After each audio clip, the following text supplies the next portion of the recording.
We no longer assign addresses based on Class A, B, and C networks. However, the concepts behind that statement still matter in some small ways today. In this video, I'll give you the basics.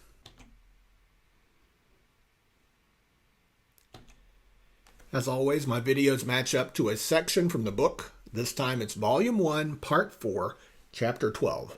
So what's in that particular chapter? Well, there are two sections. We'll focus on this section labeled Classful Network Concepts, and it pretty much is self-explanatory. In this video, I'll hit the big picture issues, literally worldwide issues of the original Internet Address Assignment Plan. Sounds impressive, right? And it is, and it's important. Then we'll get into the minutia of what it means to be a Class A, Class B, or Class C network. I've got the usual promises to make to you in this video as well. When we get to the end, stick around. I'll tell you what in that section you definitely want to read. For everyone, I'll give you a practice exercise to practice some of the process behind what I'm about to say. And then extras for this video, we'll talk about how fast you should be able to figure out things about classful networks. And I'm going to go to a website and show you some fun things about current use of Class A, B, and C networks in the world today. Let's talk about how those who manage the internet have thought about this over the last, 40, 50 years. So by analogy, think of the postal system, the people that run the postal system in the US, where we use zip codes for postal codes. On the right, if you think of that as the entire US postal system, all their devices and workers need to know where geographically the addresses exist in each postal or zip code. So all the addresses with this zip code, they may be over here in town 1, and all these with the next zip code are in town 2. And that's important so that the postal sorting machines, when they sort letters, we can put them in the correct truck so that if they have 13579 as the zip code, we get them in a truck that's going to that town, right? It's kind of obvious even if we think about the postal system. And the internet uses a very similar concept. So if we think of the right as the internet, and there's a bunch of routers in the internet that have routing tables for the entire public address space, that is all the unicast IP addresses in the world. And we have this concept where these routers know, hey, all the addresses that begin with 1 are over here at company 1, and all that begin with 2 are over here, very much like postal codes, if you will. So once that's set up, once each company has registered addresses, an address block, that's unique. So company 1 can't use addresses that begin with 2. Company 2 can't use addresses that begin with 1. Then routing throughout the entire world can work correctly. Inside each company, they can further subdivide their block of addresses. Like all those addresses that begin with 1, you might need a couple thousand subnets, so you subdivide your block. And the routers in the internet don't care. They just have logic like, hey, all that begin with 1, send the packets to company 1. All that begin with 2, send the packets to company 2, and so on. So that's kind of the big idea of what happens, and that requires an administrative process to assign these address blocks to the different companies and other organizations. So who does that? Well, the first organization is called IANA. See their website there. They own the address space in a literal legal sense. Now, that's one organization for the whole world, for the worldwide internet. So early on, they said, hey, we need help.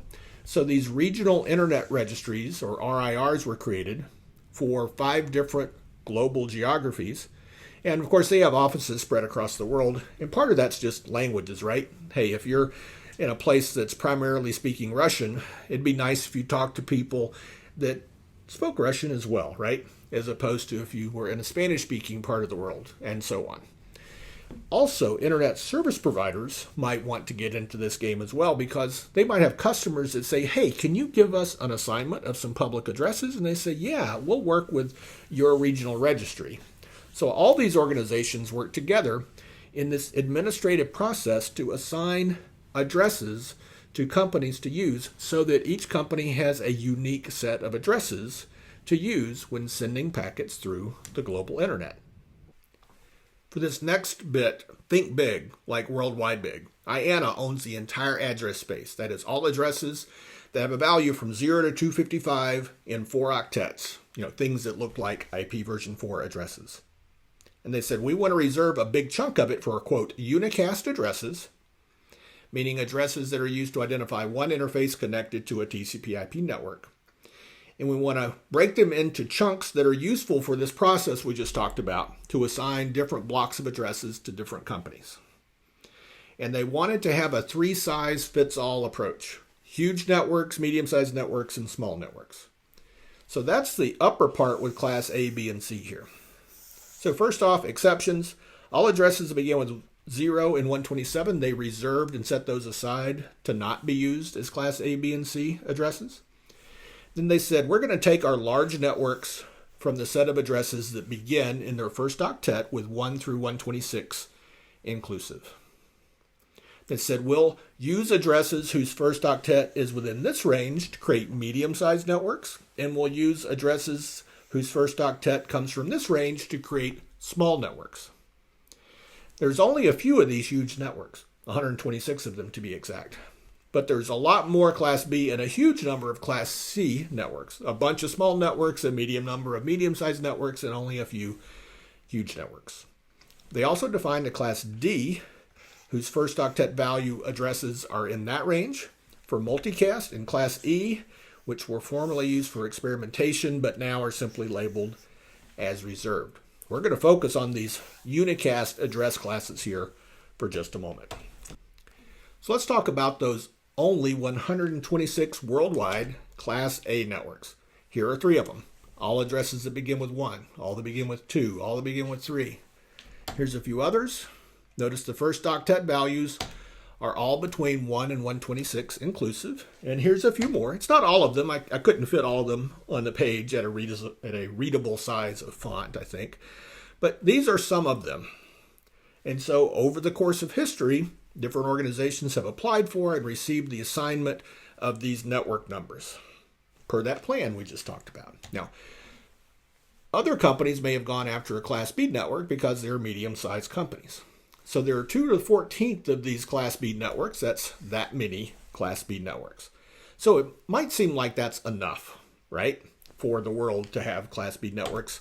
And each network, by the way, has plenty of addresses for all but the very largest organizations. It's 65,534 addresses per, so a little over 65,000. But here's how these work.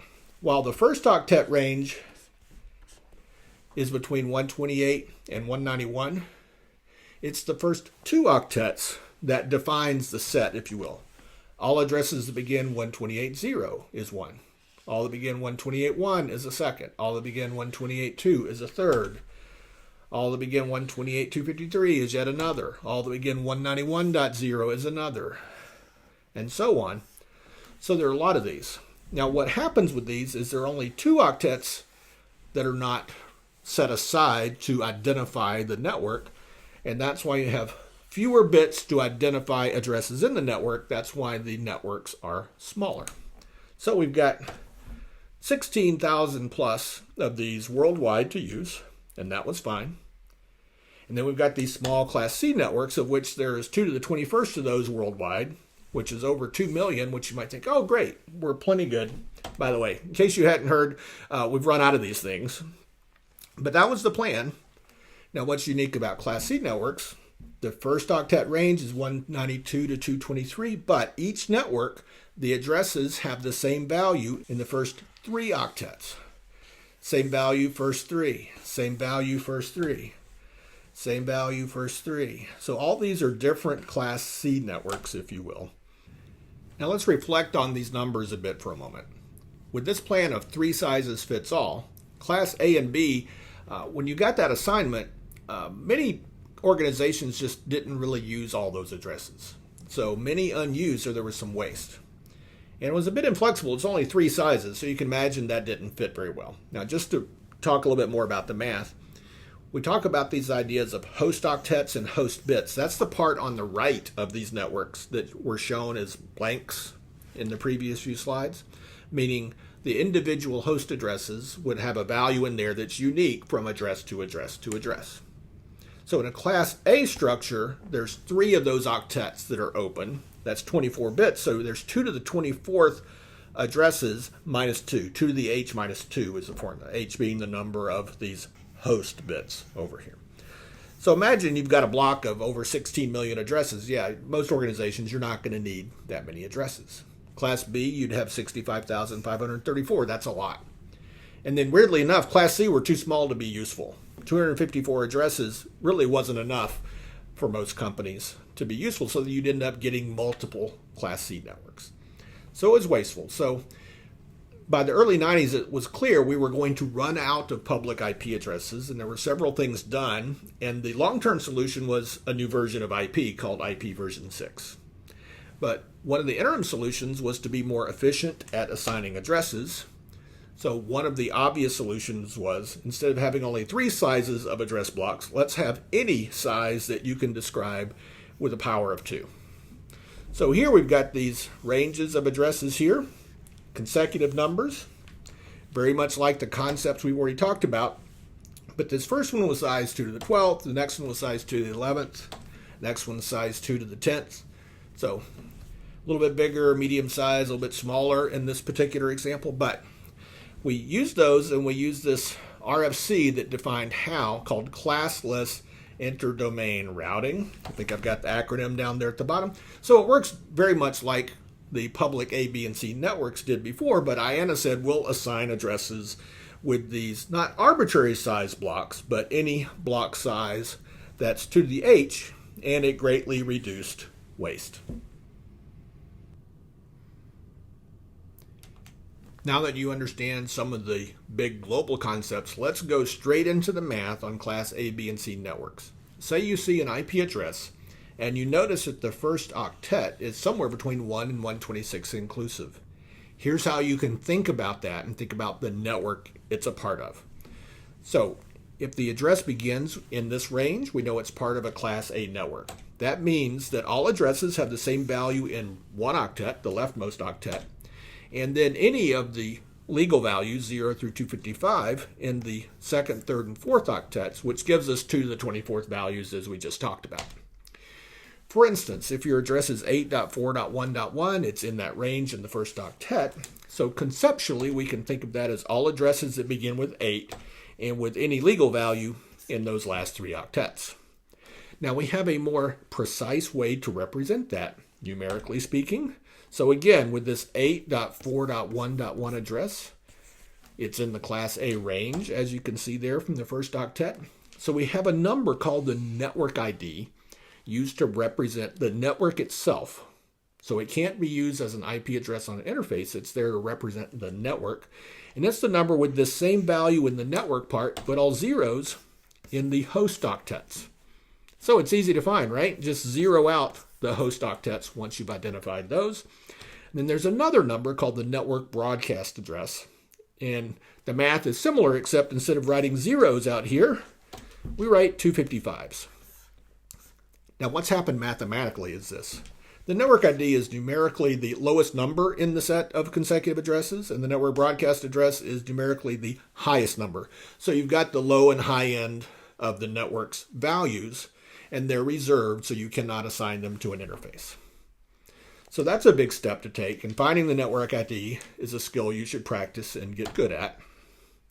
Then once you know those numbers, you can find the quote first and last usable addresses, that is, the numbers you can actually assign to hosts.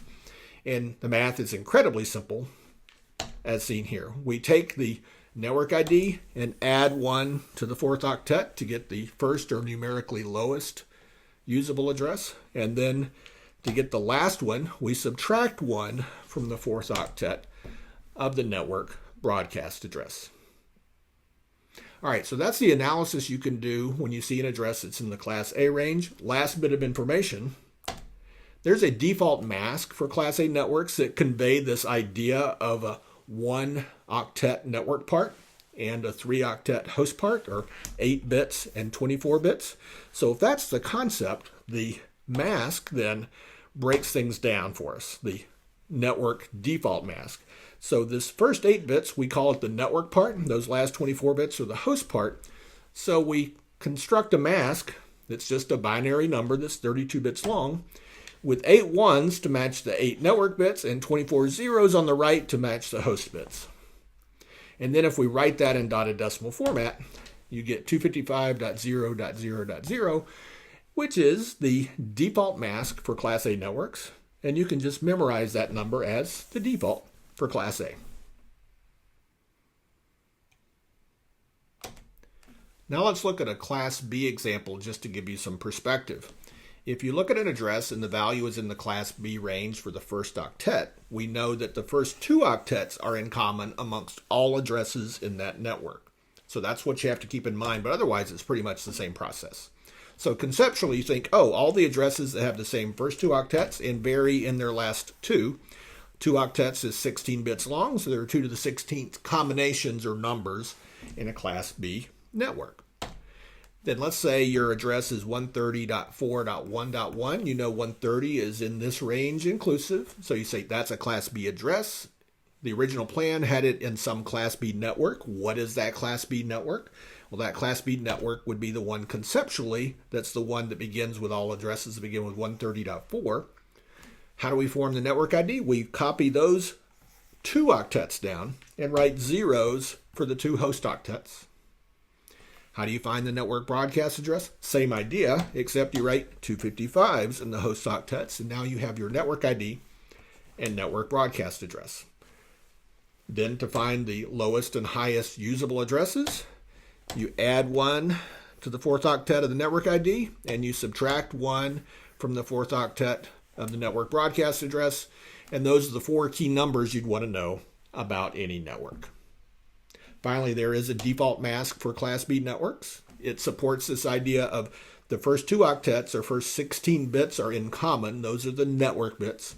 The last 16 bits or last 2 octets vary from address to address to address. So to convey this idea, the mask has 16 binary ones in it to match the 16 network bits on the left, 16 zeros to match the 16 host bits on the right. And if you convert those 8 bits at a time to decimal, you get dotted decimal default mask of 255.255.0.0.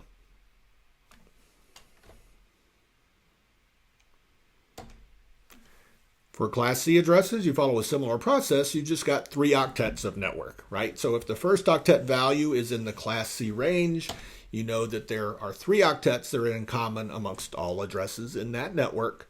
And it's only that last octet or last 8 bits that differ. So there are 2 to the 8th different combinations there in this network. How about an example, right? So if our address is 199.1.1.1, it's in the Class C range per the first octet.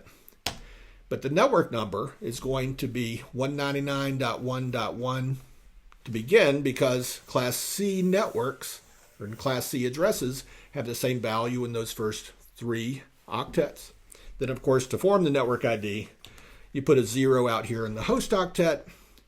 To form the network broadcast address, you put a 255 out there in the host octet. So those are the 2 of the key values. Then, as in all the other cases, you add 1 to the 4th octet of the network ID and subtract 1 from the 4th octet of the network broadcast address to get the first and last usable addresses. Finally, the default mask for Class C networks has 24 binary ones in it and 8 zeros to match that structure.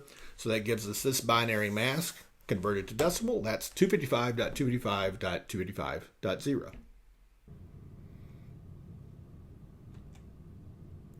So here we are, Volume 1, Chapter 12 in Section 1. If you're using the books, here's my advice. The CIDR topic can be a little tricky. So I would say at least circle back into that section and see the context and information about CIDR. There's also a section where I talk about unusual network IDs that make people pause and think, is that really right? And you just sometimes don't trust yourself. So I'd look for that short topic as well. Then for everybody, review. You can go to my blog. It's all free there. Analyzing IP networks. There are 3 posts of 5 problems each. And they work pretty much like what we did here in this video. I would say there's 3 of them there. Spread them out over time. Don't just do them one after the other. You know, like do 5 problems, do another post for 5 problems a few days later, that kind of thing. I've also got a video version of that as well. So it's different problems, but I've got 2 videos with 5 problems each, where like you start with an address like this one and you figure out the network ID, first usable address, last usable address, and then of course the network broadcast address. So I have two extras for you for this video. First, it's speed. How fast should you be able to come up with the class and the network ID and network broadcast address and so on? And honestly, that should be pretty quick. It should be as fast as you could say type it in. No time to think, or at least you're able to think about it just as quick as you can type the numbers in. So to do that, you need to memorize this table of values and have it be instant recall, basically. And at that point, the process is pretty simple, right? You remember the number of network octets for that class, copy the address, and write zeros and 255s to complete all the numbers. All right, so that part shouldn't be too hard, but I've given you lots of practice. Next up, I told you about this fun idea of going to look up Whois Data. So Whois Data is available a lot of places. Here's my favorite URL to use because there are no ads and it's very reliable data. It comes from ICANN, which is a sister organization of IANA. And I picked 5 examples to work through, and I'm just going to demonstrate that, but you can try it on your own. So I'm at that website, and I plug in the IP address and hit enter, and I get all this information below. So here's what you get. It shows you the address range, that is the public address block that IANA, our regional registry, had assigned to that particular company. And notice it's less than an entire Class A, B, or C network. It's from the Class B range, so it's a smaller block than an entire Class B network. So that would be a CIDR block, as it turns out. And if you look further down here, you see information about the company and their address that's in California, Diamond Bar, California. Now, if I go back up to the top and do 128.222, that one, if you look further down, the address range is an entire Class B network, all addresses that begin with 128.2. So that's a case where this company got an entire Class B network with the original model rather than a CIDR block. And they're a little bit more famous. It's reserved by Carnegie Mellon University. They were part of the early days of the internet. They probably have had this Class B network for quite a long time. So a few more just for fun. 128.333.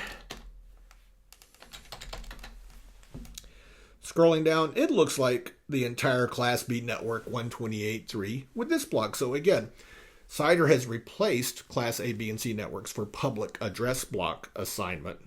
And really it has for the last 25 or 30 years at this point. But there are still some of these Class A, B, and C networks around. This one is owned by a research organization out on the west coast of the US that's pretty famous. And a couple more famous ones in that list that I gave you in the video. Let's pick an address from Class A Network 17. Look further down here, it looks like, hey, that address range looks like the address range for the entire Class A Network 17, and it is. And it's registered to Apple Computer.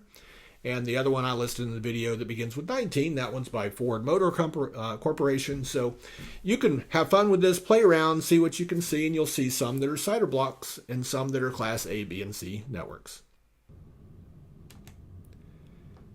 Whew, that was a lot, right? So hopefully you got the big ideas as well as the details of the process. Practice the process. It's not hard. It's just something that a little repetition helps with.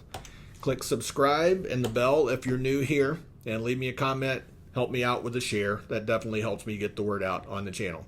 Much appreciated. Talk to you soon.